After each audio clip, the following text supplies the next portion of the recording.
all that's increased is the paper values of our stocks and real estate. But that's not real wealth, no more than the NASDAQ was wealth. When you see the stock market come down and the real estate bubble burst, all that phony wealth is going to evaporate. And all that's going to be left is all the debt that we accumulated to foreigners. Peter, I'm going to take a bet with you on this one. I'll bet you a penny on this one that if you'll sign a letter saying that if you're wrong, you'll sign a letter that you were wrong to me in this, but you're just way off base. There is nothing out there that tells us we're going to have a nice slowdown, but it's not going to be a crash. Let me ask you this. You've just been watching a clip that's making the rounds on YouTube featuring my guest today, Peter Schiff. He's president of Euro-Pacific Capital.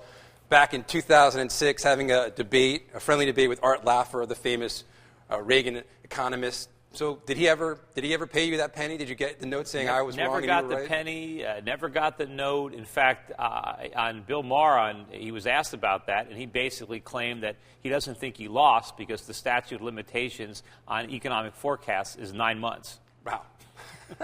Well, 2+ years ago, if not longer, you were out there, one of the few voices out there saying the U.S. economy is headed over a cliff. First of all, do you feel vindicated at this point?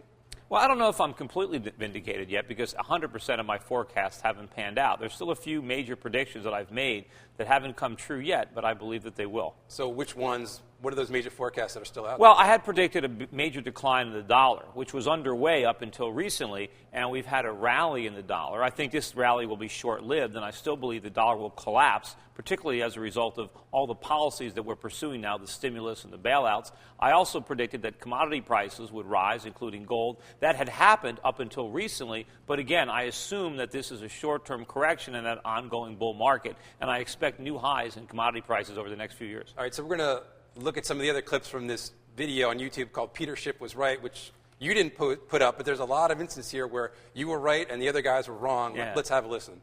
Most of the profits that people have in real estate are going to vanish, just like the profits in the dot-coms in 1999, 2000. It's a fantasy. People can't sell their house.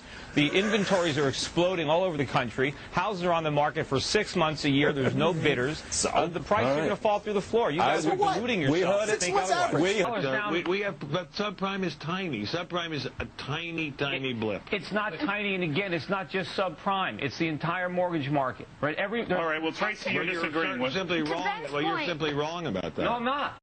So we just heard Ben Stein. Do you have any thoughts? He did apologize to you. Yeah, you know, in fairness to Ben, he wrote a piece in the New York Times in which he apologized and admitted that I was right on that and he was wrong and that he wished he had listened to me. So that I appreciated that. Not to dwell too much on history, but what did you see that other people didn't see? Well, I just think I understood the economics better. I mean, people were looking at consumption and thinking that was legitimate economic growth. They looked at our GDP that was rising, but it was simply because Americans were using their credit cards and taking out home equity loans and spending the money.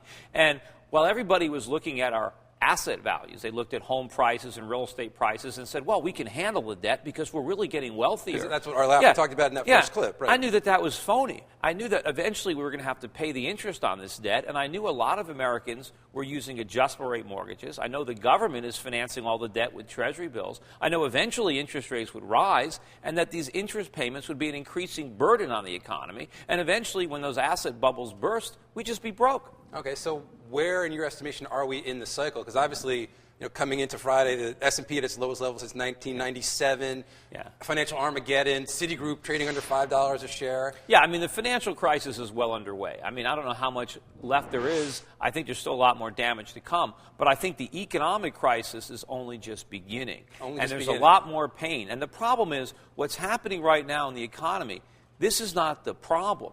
This is the consequence. The problem was those years of reckless spending that Art Laffer thought was so great. That's when we were digging ourselves into this hole. We were borrowing trillions of dollars from the world. We blew all the money on consumption, and now we can't pay the bills. Meanwhile, we allowed the manufacturing sector of our economy to disintegrate while we pretended we had a viable service sector to replace it. So we have to have a very painful transition. We're going to have a much lower standard of living for many, many years as we have to deal with the consequences of our reckless reckless behavior. And I think the instigator of all that was the government itself. It was the reckless monetary policies of the Federal Reserve, principally Alan Greenspan, but now he's handed that baton to Bernanke, and also a government that constantly interfered in the free market, produced moral hazards, rewarded reckless speculation, and punished thrift and savings. Right, so I'm not going to laugh at you because you're talking about very serious stuff, and you've been right up until this point, but what is the risk to your scenario, the things that maybe, where you're proven wrong, where things could go better than you would expect? I don't think there's a risk of things getting better. I don't think we have to worry about that. I mean, the only thing that could happen that would delay this would be if the rest of the world, the Chinese and the Japanese and the Saudis, decide that they're going to lend us the trillions of dollars that we need to borrow to try to paper this thing over. And if they do that, then we're simply going to postpone the collapse to a later date, but it'll be much worse. All right, Peter, thanks very much. Thanks.